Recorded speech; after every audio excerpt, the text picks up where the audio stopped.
Bismillahirrahmanirrahim.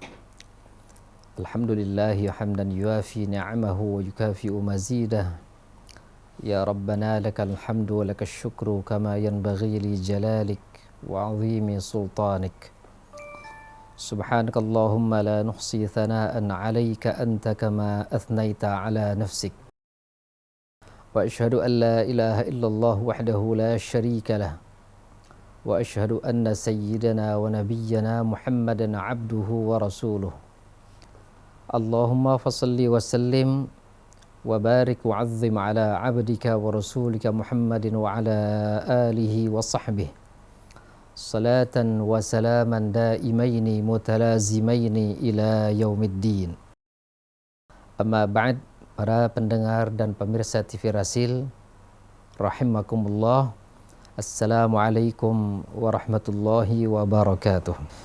Seperti biasa, Senin siang ba'da zuhur, kajian kita adalah kitab Mukhtarul Ahadits An-Nabawiyah yang lebih banyak berbicara soal al-hayatul ijtimaiyah, kehidupan sosial kemasyarakatan, karena memang kita makhluk sosial yang hidup tak seorang diri.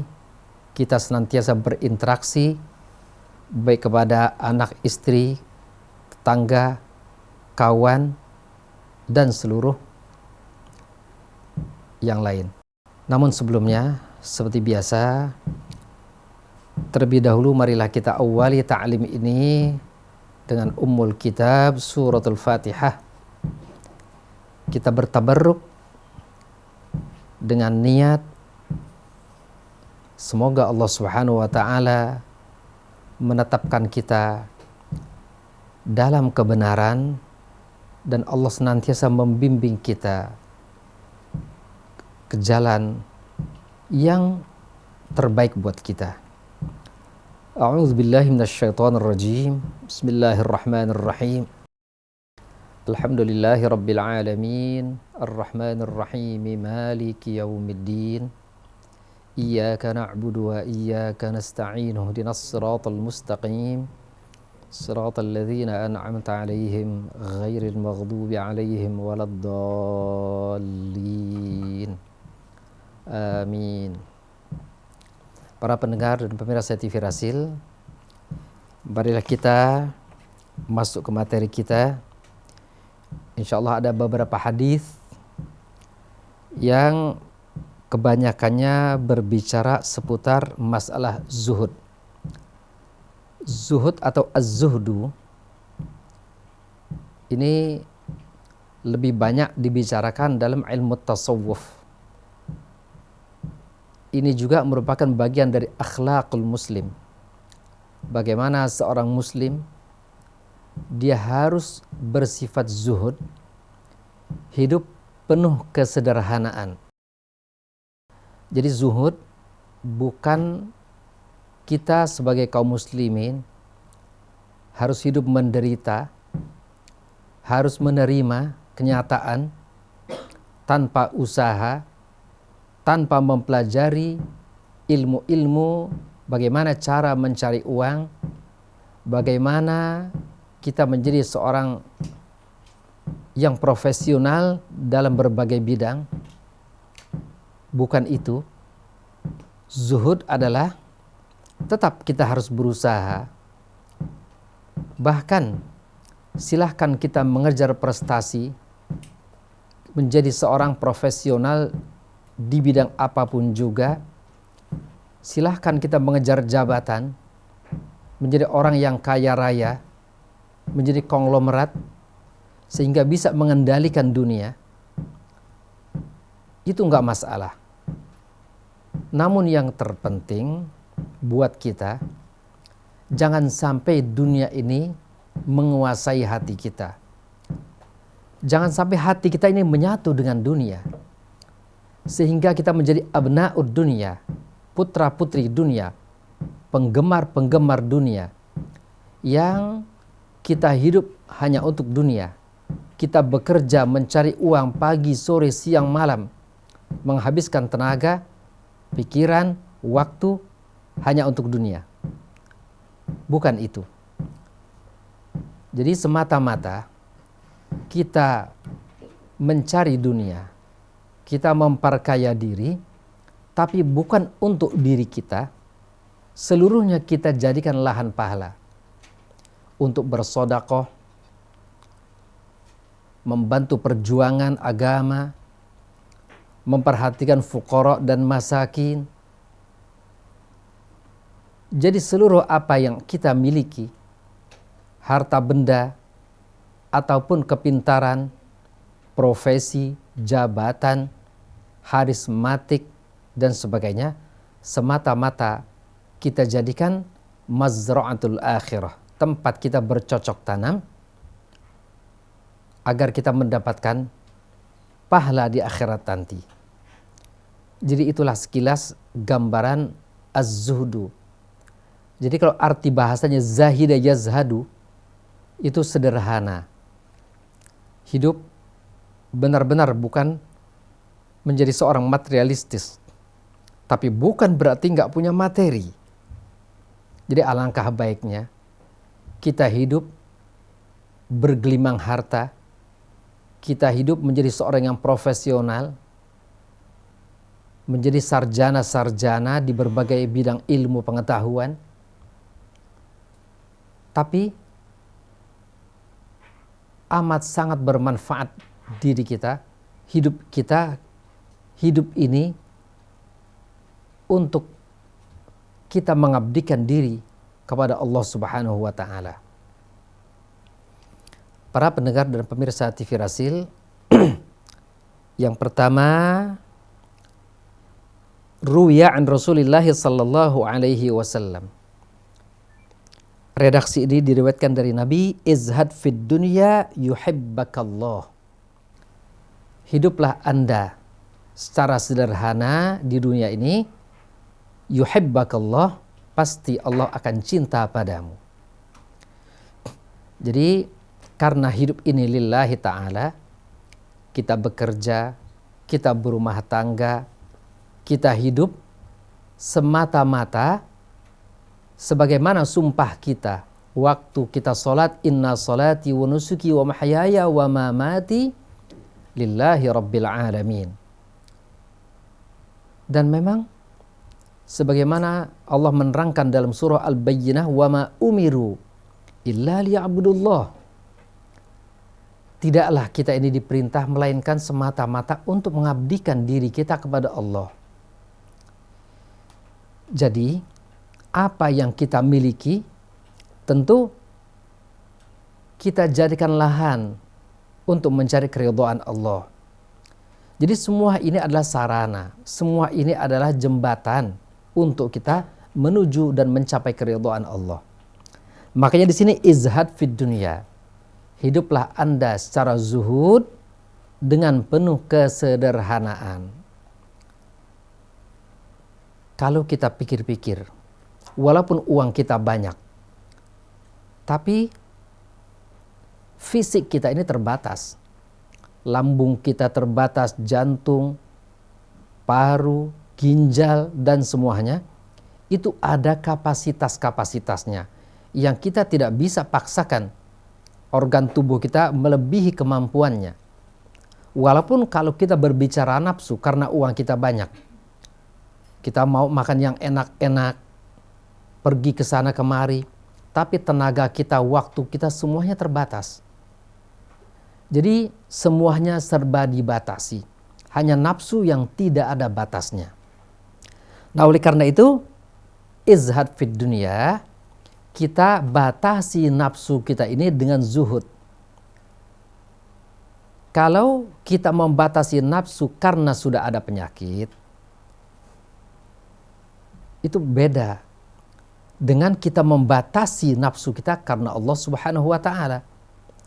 Orang-orang yang pantang, yang hidup ketat, steril, tidak berani sembarangan mengkonsumsi sesuatu karena sudah mengidap berbagai penyakit. Jadi ini bukan karena membatasi nafsu lillahi ta'ala, tapi karena memang sudah dilarang oleh dokter, sudah ada warning. Nah, jelas ini berbeda. Yang mendapatkan kasih sayang Allah adalah yang zuhud karena Allah, membatasi nafsunya karena Allah. Biasanya kita kalau sudah punya uang banyak, jabatan ada pada kita, kita melakukan apa saja bebas dan nggak terbatas. Karena dunia kita miliki, segalanya ada pada kita. Nah, oleh karena itu batasi. Insya Allah yang seharusnya, yang tadinya kita mengumbar nafsu, katakan 100% kita umbar nafsu kita, kemudian kita batasi nafsu kita. Yang kita gunakan nafsu ini hanya untuk kebutuhan, sekedar memenuhi kebutuhan fisik. Kemudian untuk menggenapkan sampai 100%, itu keridhaan Allah Subhanahu wa taala. Setelah kita zuhud, ya. Kemudian wazhad fi ma fi aidin nas. Di samping kita membatasi diri kita, kita juga harus zuhud, membatasi diri kita, jangan sampai kita menginginkan apa yang dimiliki oleh orang lain. Kalau kita senantiasa menatap ke rumah tetangga, ketika kita berkunjung ke rumah saudara, ke rumah kawan kita, tahu-tahu kita lihat dunia kawan kita jauh di atas dunia kita. Jadi jangan sampai kita ada rasa keinginan, kepingin untuk memiliki apa yang dimiliki oleh orang lain. Itu pun merupakan bagian dari nafsu. Dan tidak sedikit orang yang nafsunya melampaui kemampuannya. Nafsunya melambung-lambung, ingin punya ini, punya itu. Tapi kemampuannya, kerjanya, jabatannya memang sebatas itu. Tapi bicara nafsu nggak akan ada habisnya. Nah, oleh karena itu kita batasi nafsu ini. Jangan kita senantiasa melihat dunia orang lain. Apalagi kita senantiasa melihat orang yang jauh di atas kita. Ini merupakan min alamatis syaqawah, di antara tanda orang yang tidak baik, an-nadhar ila man fawqahu fid dunya. Kalau urusan dunia, urusan profesi, jabatan, kekayaan, popularitas, kita melihat ke atas. Kalau kita melihat ke atas orang yang lebih kaya, yang lebih tinggi jabatannya, kedudukannya, dan lain sebagainya, kita nggak akan bersyukur kepada Allah. Akhirnya, karena kita nggak pernah bersyukur, kita nggak pernah merasa puas. Karena kita nggak pernah merasa puas, akhirnya mau nggak mau, nafsu ini memaksa kita untuk memuaskan nafsu, akhirnya melakukan sesuatu dengan cara apapun juga. Nggak pandang halal dan haram, walaupun dengan kekerasan, dengan kezaliman, kita akan lakukan demi untuk memuaskan nafsu kita. Itu berawal semuanya dari hubbud dunia, cinta dunia. Jadi senantiasa menginginkan apa yang ada di tangan orang lain. Kita kepingin seperti orang tersebut. Itulah dunia, itulah nafsu. Dan kalau kita sudah memiliki apa yang di tangan orang lain, pasti kita akan melirik tangan orang yang lain lagi. Jadi nggak akan ada habisnya.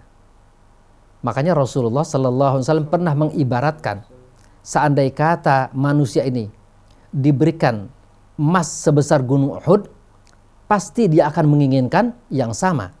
Setelah Allah berikan yang sama, kemudian dia akan menginginkan yang ketiga. Yang ketiga sudah tercapai, yang keempat, dan seterusnya, dan tidak akan ada yang memuaskan manusia kecuali tanah. Makanya Allah nyatakan, alhaakumut takatsur hatta zurtumul maqabir. Kalian terus diperdaya oleh dunia, oleh keinginan, oleh nafsu, sampai kapan? Sampai kalian masuk ke dalam kuburan. Jadi hanya tanah yang mematikan kita, yang membatasi keinginan kita. Nah, jadi wazhad fi ma fi aidin nas yuhibbakan nas, dan zuhudlah dari apa yang ada di tangan orang lain. Apa yang dimiliki oleh orang lain, jangan sekali-kali kita menginginkan hal itu. Yuhibbakan nas, nanti manusia juga akan cinta kepada kita karena dia merasa aman kepada kita. Seandainya kata diberikan amanah, diberikan jabatan, orang akan merasa nyaman kepada kita karena kita nggak akan macam-macam, kita nggak akan berkhianat. Berbeda dengan orang-orang yang saat ini mendapatkan jabatan kemudian menyalahgunakan jabatan, karena sejak awal menduduki jabatan penuh dengan kecurangan, penuh dengan pengkhianatan, money politik, sebar uang ke sana kemari hanya untuk meraup suara mayoritas. Sejak awal sudah penuh dengan kecurangan, kebohongan, khianat. Maka sepanjang karirnya pun dia akan berkhianat. Enggak cukup satu kali, sampai seterusnya dia akan berkhianat kepada bangsa dan negara. Karena berawal dari khianat. Nah, khianat ini merupakan kepanjangan hubbud dunia, enggak zuhud.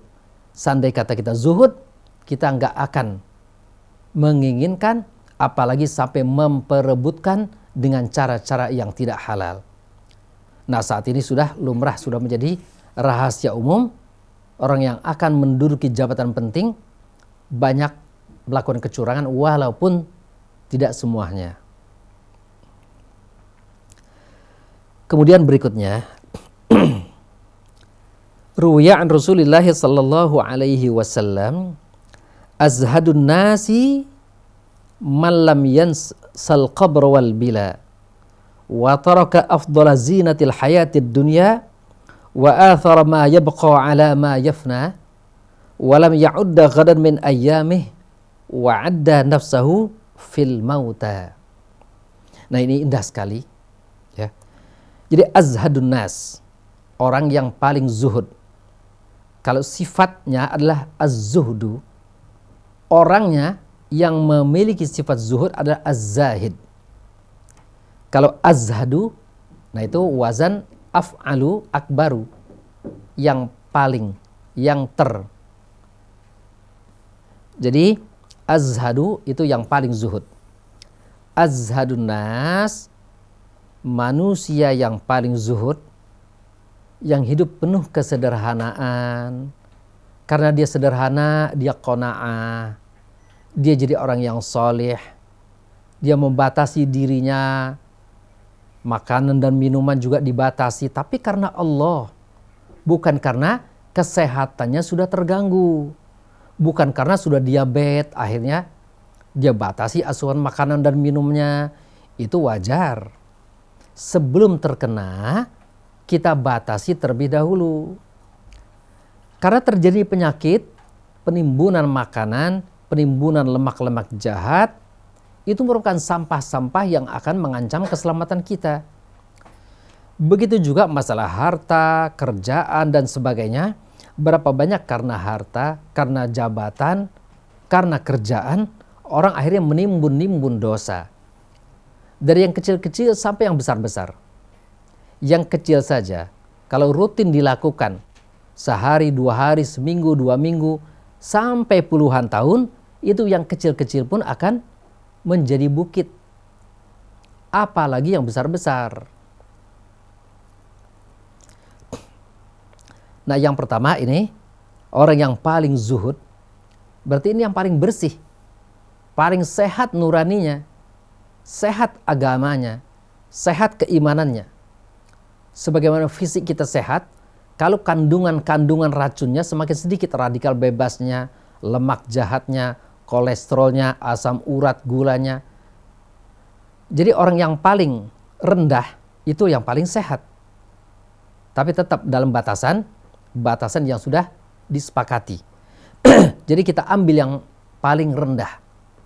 Kalau umpamanya gula darah dibatasi minimal 85, maksimal 200.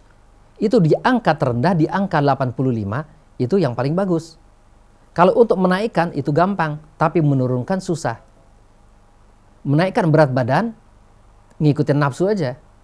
makan sebanyak-banyaknya, nanti malam mau tidur makan lagi, terus menerus, insya Allah dalam tempo seminggu 2 minggu berat badan sudah naik. Tapi kalau untuk menurunkan berat badan, ini sulit. Nggak cukup sehari 2 hari. Untuk menurunkan 1 kilo kelebihan berat badan kita, nggak cukup 1 hari kita olahraga. Nah, jadi semakin sedikit masukan kita, tentu lebih ringan beban kita. Begitu juga orang yang hartanya paling sedikit, hisabnya pun paling ringan. Jadi azhadun nas, orang yang paling zuhud adalah man lam yansal qabr wal bila. Adalah orang yang tidak pernah melupakan al-qabr, yaitu kuburan, wal bila, dan kebinasaan. Jadi setelahnya kita meninggal dunia, jasad kita, fisik kita ini menjadi sasaran bakteri pengurai. Ya. Malam pertama itu sudah mulai ada pembusukan. Besoknya yang pertama kali membusuk, yang pertama kepecah adalah lambung kita. Kemudian nanti organ tubuh yang lain seperti hati, paru, ginjal, mata, semuanya akan hancur.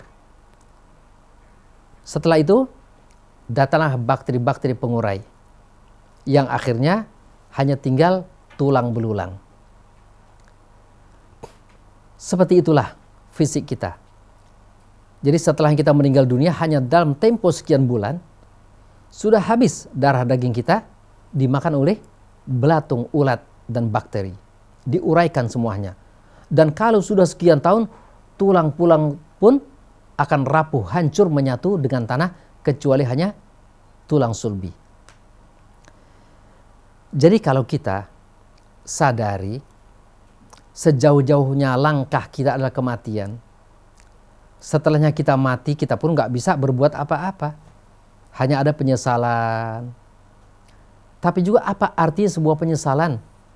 Karena kita sudah nggak bisa memperbaiki diri kita. Nggak bisa tobat, nggak bisa istighfar, nggak bisa sodakoh. Lebih dari itu, kalau kita nggak didik anak-anak kita banyak yang meninggalkan sholat, nggak puasa, nggak mengerti agama. Setelah kita meninggal, mereka ribut, mereka putus hubungan. Setelah kita nggak ada, mereka memperebutkan harta benda kita.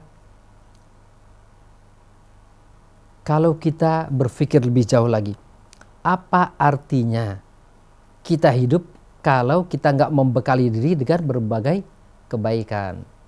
Apa artinya kalau kita meninggal dunia segudang tanggung jawab ada di depan kita?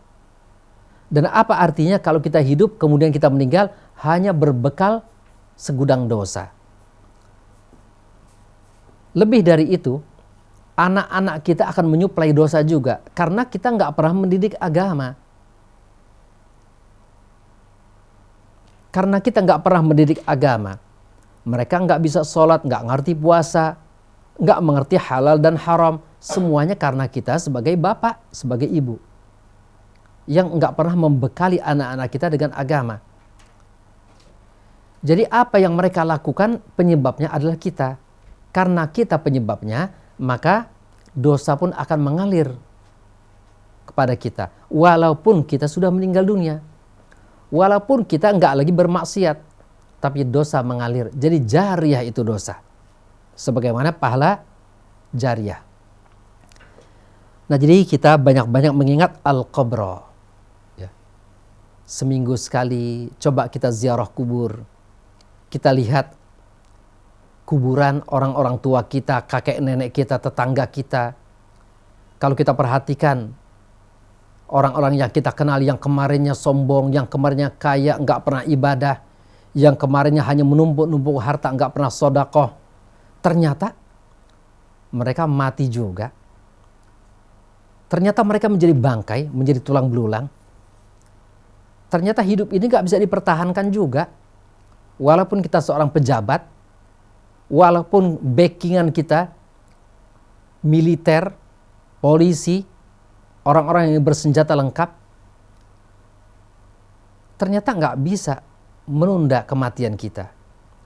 Tetap sudah menjadi keputusan Allah, siapapun juga, kullu nafsin dha'iqatul maut, kullu man 'alaiha fan, wa yabqa wajhu rabbika dzul jalali wal ikram. Hanya Allah Ta'ala yang kekal. Nah, setelahnya itu hanya tanggung jawab. Dan setelah kematian bukan cukup sampai di situ. Nggak selesai. Mungkin kalau urusan dunia, seperti kita terkena penyakit-penyakit yang berat, dengan kematian selesai penyakit kita, penderitaan kita. Tapi di akhirat dosa ini terus. Kalau kita nggak istighfar, kita nggak tobat, kita nggak selesaikan, dosanya akan kita pikul di hari kiamat nanti. Kalau kita pernah menyakiti orang, kita pernah makan hak orang, berbuat dosa kepada seseorang, apalagi para pejabat yang zalim kepada rakyatnya, yang menjadi pejabat dengan penuh khianat, penuh kecurangan. Apalagi saat ini banyak orang-orang Islam yang hidup di bawah garis kemiskinan, nggak boleh hidup di Jakarta, digusur semuanya kampung halaman mereka. Bagaimana dosa orang-orang seperti itu? Nah, cuma karena dunia ini hubbuka syai' yu'mi wa yusim. Orang kalau sudah cinta sesuatu, cinta itu dapat membuat seorang buta, membuat seorang tuli. Atau bahasa Indonesia kita sering dengar cinta itu buta. Atau membutakan. Termasuk orang-orang Islam juga. Kalau hidup hanya untuk dunia, nggak pernah membekali diri dengan ilmu-ilmu agama, nggak pernah kenal halal haram, sama hisabmu akan berat. Nggak berbeda dengan orang-orang yang tidak beriman kepada Allah Subhanahu wa Ta'ala. Jadi itu yang pertama, orang yang paling zuhud di dunia adalah orang yang tidak pernah melupakan kematian dan kebinasaan. Kemudian yang kedua, karena dia senantiasa mengingat kematian, kebinasaan, tanggung jawab, hisab, hari kiamat dan sebagainya. Langkah kedua, wa taraka afdhala zinatil hayatid dunya. Akhirnya dia tinggalkan semuanya. Dunia hanya diambil seperlunya. Tetap dia kerja, tetap dia berusaha, tetap dia menjadi seorang pejabat kaya raya, tapi seluruh dunianya dikorbankan untuk agama Allah Subhanahu wa Ta'ala. Dia membeli akhirat surga dengan dunianya.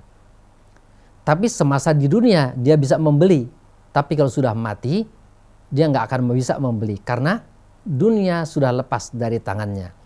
Jadi orang yang mau membeli surga, mau membeli keridhaan Allah, dari sekarang kita beli. Untuk apa kita punya uang banyak? Kita simpan-simpan di bank di sana sini yang akan memperberat hisab kita di akhirat nanti. Jadi sebaiknya wa taraka afdhala zinatil hayatid dunya. Ini dengan kata lain hidup enggak berlebihan. Jadi hanya sesuai kebutuhan. Ini bukan berarti kita enggak boleh senang. Boleh. Kita menikmati hasil usaha kita, hasil kerja kita. Kalau kita butuh kendaraan, silahkan beli mobil. Kita butuh motor, silahkan beli. Bukan berarti nggak boleh. Kita kepingin punya villa untuk refreshing, silahkan miliki villa. Tapi bukan untuk sekedar memuaskan nafsu belaka. Tetapi tadabbur alam umpamanya. Ya, kita refreshing, kemudian di sana kita banyak tadabbur, tafakkur tentang kekuasaan Allah. Kita membeli mobil, punya ini, punya itu, semata-mata untuk mensyukuri nikmat Allah yang tidak melalaikan kita dari ibadat kepada Allah Subhanahu wa Ta'ala, yang tidak membuat kita semakin rakus. Jadi silahkan kita kejar karir, kita menjadi seorang yang profesional, bahkan kalau bisa kita menjadi pejabat rame-rame, jadi presiden, jadi menteri, jadi gubernur, enggak apa-apa semuanya. Alangkah indahnya seandainya kata negara ini dipegang, dikendalikan oleh kaum muslimin yang bertakwa kepada Allah. Presidennya orang yang saleh, orang yang takwa kepada Allah Subhanahu wa taala, yang amanah. Gubernur-gubernurnya begitu juga, para menterinya begitu juga. Kemudian bawahan-bawahannya, lurah-lurahnya, camatnya, wali kotanya.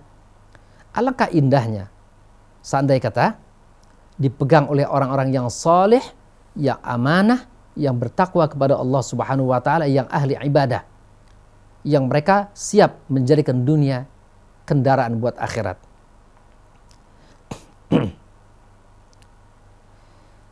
Setelah itu, wa athara ma yabqa ala ma yafna.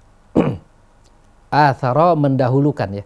Dia mendahulukan yang kekal ketimbang yang enggak kekal. Dunia ini enggak akan kekal. Apa yang ada di muka bumi ini enggak akan abadi. Bahkan ada pepatah Arab yang mengatakan ma fawqat turabi turabu. Yang ada di muka bumi, yang ada di atas tanah ya tanah. Nah, coba kita umpama mobil mewah kita diamkan bertahun-tahun di atas tanah, dia akan hancur dengan sendirinya. Besi-besinya akan keropos. Jadi apapun juga ya, kalau kita letakkan di atas tanah, termasuk rumah-rumah mewah. Saya sering ya, umpamanya ada sebatang kayu, baik itu balok, kaso, reng ataupun apapun juga namanya, coba kita taruh di atas tanah, kena hujan, kena panas, itu nggak lama. Baru 3 hari kita lihat sudah ada rayap. Kemudian kita biarkan lagi seminggu 2 minggu, rayap sudah mulai menggerogoti kayu tadi. Setelah 1 bulan 2 bulan, permukaannya masih kelihatan bagus, tapi dalamnya sudah keropok, sudah berisikan tanah. Nah, apalagi sampai di atas 3 bulan, setahun 2 tahun sudah habis. Sampai logam-logam keras pun, besi, kalau kita taruh di atas tanah tanpa ada alas, tanpa ada pelindung, maka dia akan menyatu dengan tanah. Jadi mau fauqat turabi turabu. Yang ada di atas tanah hakikatnya tanah, termasuk diri kita yang saat ini terdiri dari kulit, darah, daging, tulang dan sebagainya. Begitu kita sudah ditaruh, dipendam di tanah, maka akan melebur, menyatu dengan tanah lagi. Itulah hakikat kecantikan wanita-wanita cantik saat ini. Artis-artis yang penampilannya begitu menggiurkan, ternyata setelahnya meninggal nggak beda dengan wanita yang biasa-biasa. Bahkan nggak beda dengan binatang-binatang seperti tikus dan lain sebagainya.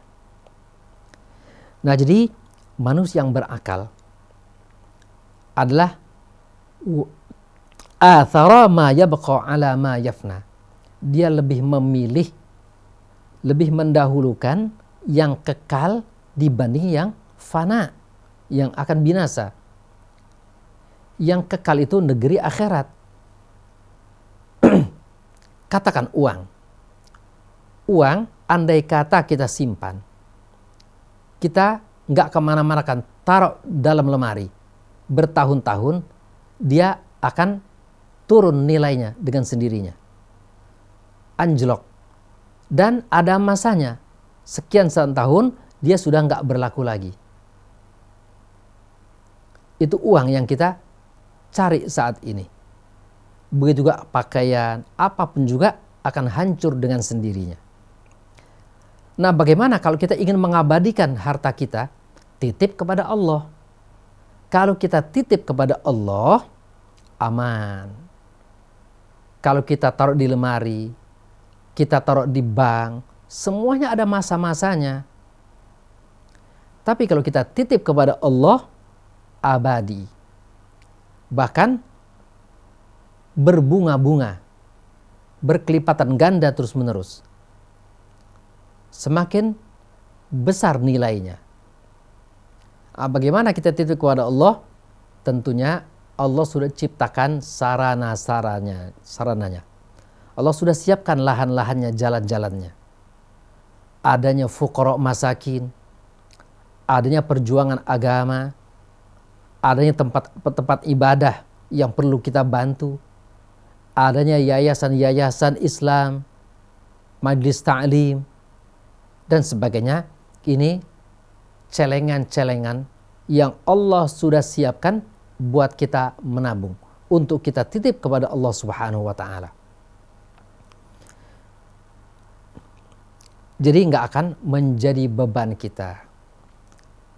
Ini kalau kita mau berpikir positif.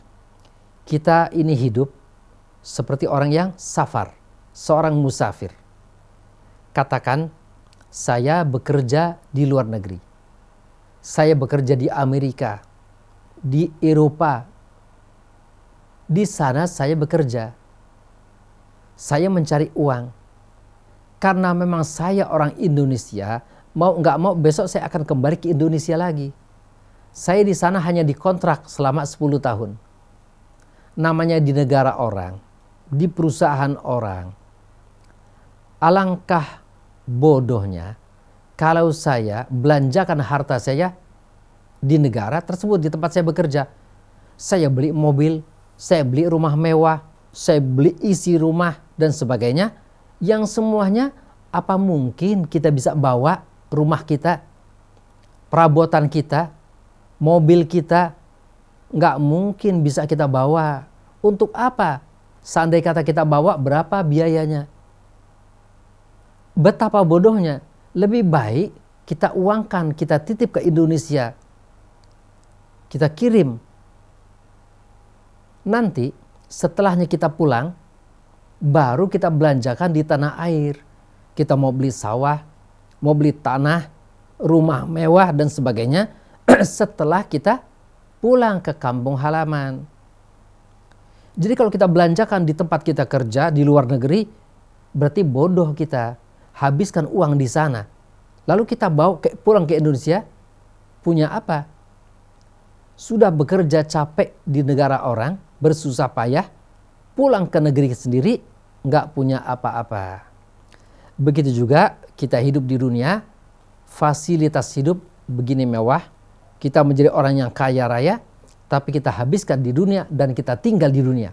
Semuanya. Nggak ada yang kita bawa buat ke akhirat. Itulah orang yang bodoh.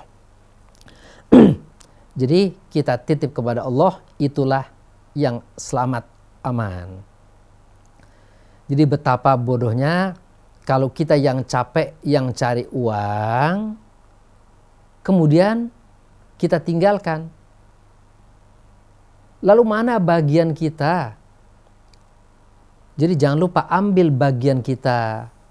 Tetap keluarga kita siapkan, pendidikannya. Tapi jangan lupakan diri kita juga. Jadi dua-duanya ya. Kewajiban kita terhadap anak istri tetap kita berikan hak mereka. Tapi jangan lupakan kita juga punya hak atas harta kita. Nah jadi simpan kepada Allah Ta'ala, insya Allah akan abadi. Yang berikutnya, orang yang paling zuhud adalah walam ya'udda ghadan min ayyamih wa'adda nafsahu fil mauta. Dia tidak menganggap hari esok merupakan bagian dari hidupnya. Belum tentu. Berapa banyak orang yang punya janji besok, lusa, minggu depan, bulan depan, belum sempat dia berjumpa dengan janjinya, melaksanakan janjinya, kemudian dia sudah meninggal dunia. Berapa banyak orang yang punya planning, janji-janji, rencana, tapi nggak kesampaian.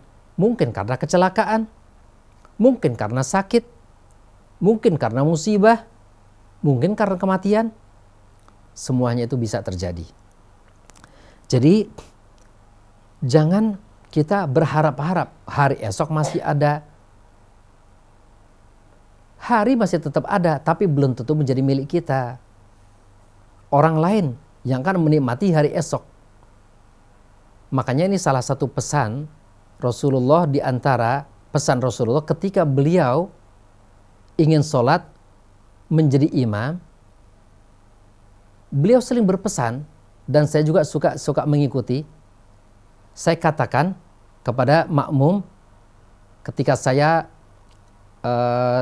menjadi khotib, setelah saya jadi khotib kemudian saya mengimami, lalu saya berpesan, "Shollu sholata muwaddi'." Salatlah kalian seperti salatnya orang yang berpamitan. Jadi maksudnya berpamitan, anggaplah salat ini merupakan salat terakhir buat kita. Anggaplah nanti asar sudah bukan milik kita lagi.